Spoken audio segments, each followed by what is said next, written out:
It's oh wow, 4:30 already. So I got about 10 minutes left before I have to start really preparing things, checking Uber and figure out how to get to the airport. I got up at 3, so it was really early. I did get to bed earlier. I got to bed at like 10, and that was mainly because there was a power outage and there was not much else to do. But that sort of, I don't know if it altered things that much. I did want to get to bed at like around 10 anyway, so maybe that kind of worked. But 3 a.m. came pretty early, so it was nice to wake up, or to not wake up by not being tired at an early hour. This makes no sense. I've been waking up at like 4 a.m. and 5 a.m. without getting enough sleep. So it's like, it's fine if you've got to bed at like 8, but I was going to bed at like 11 or 12 and still getting up at 4. So just tired all day. I hate that. So it was nice to still be sleepy at 3 a.m., but I had to get up anyway. So I will be looking to take the train to one of the stations. What is it? Stadium Station, and then the train. Take the Uber to Stadium Station, and then take the train from there. That's just the best option between affordability and just convenience, I guess. I just got to make sure I get that train, otherwise I might get to the airport too late, or would have to take Uber at that point a second time, which wouldn't be very wise.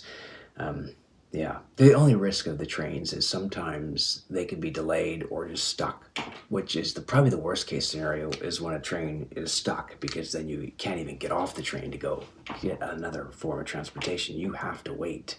That happened one time, even though it didn't jeopardize my flight. I still had extra time, but it was kind of scary, I guess.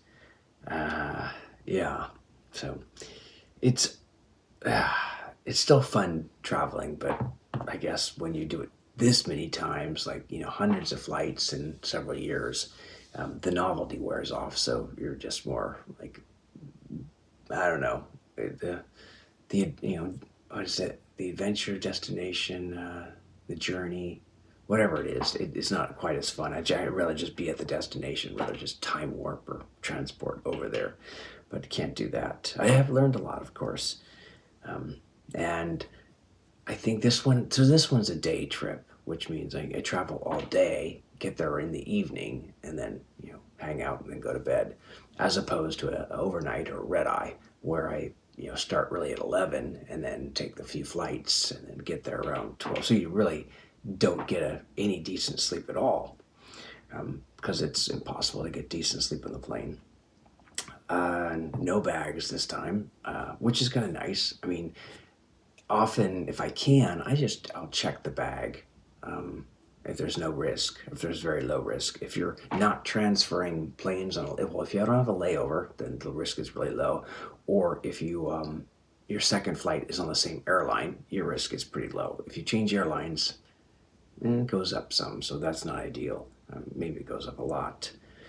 But they don't lose like 90% of the bags. It's just like, I don't know what the percentage is, but I do know a lot of people that have had their bags lost, and that's just not good. Air tags help. I do have air tags, but again, I'm not checking a bag. This is an American. I have 4 flights, and 3 of them are American. And so far, my experience actually is okay. So I can't slam American too much, because for me, they haven't done a lousy job. I just don't get all the miles that I would get for Alaska, and the upgrades that I would get for Alaska. But otherwise, yeah, I don't know. It hasn't been that bad. I just prefer Alaska, of course, because of the benefits, but the price sometimes makes it just unaffordable. Yeah, that's about it. Funny, I will be going through Dallas twice this time, I think, and I won't be able to, there's no time to see my house, or just didn't economically work out where I could take an extra day or so to go check out the house. I would love to see it before it sells, but that just depends on ticket prices. All right, that's it for now. Cheers.